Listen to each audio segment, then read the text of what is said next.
কয়েকদিন আগে eco park গেছিলাম।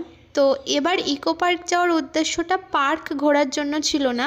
উদ্দেশ্যটা ছিল যে পার্কের পিছনে যে আইফেল টাওয়ারটা আছে ওই টাওয়ারটার ওখানে যাওয়ার জন্য আমি মেনলি গেছিলাম। মানে আমার এত ভালো লাগে কিছু কিছু ভিডিওতে বা পিকচারে দেখি আমি জায়গাটা, শুধু ভাবি যে পার্কের মধ্যে গেলে আমি ওই টাওয়ারটা দেখতে পাই, কিন্তু যাওয়ার রাস্তাটা কোন দিকে বুঝতে পারি না।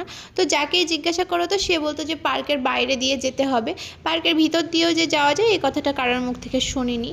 আর গত বছর যখন ইকো পার্ক গেছিলাম তখন কি বলবো, এত ভিড় ছিল যে ওই টাওয়ারের ওখানে যাওয়ার মতো কোনো ইচ্ছাই ছিল না। তো এবারে অনেকটা ভিড় কম ছিল বলে গেছিলাম।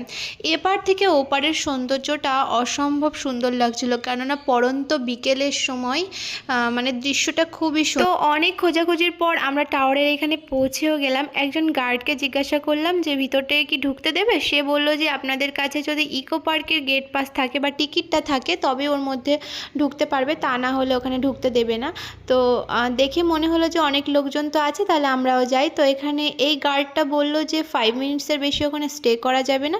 উপরে ওঠার পরে নিজের পিকচার বা ভিডিও করার আগে আমি এই ভিডিওগুলো নিয়ে নিলাম, কেননা উপর থেকে নিচের দৃশ্যটা এত সুন্দর লাগছিল। সময়টা একদম সন্ধ্যার কিছুক্ষণ আগে ছিল, মানে পুরো শান্ত নিরিবিলি একটা জায়গা।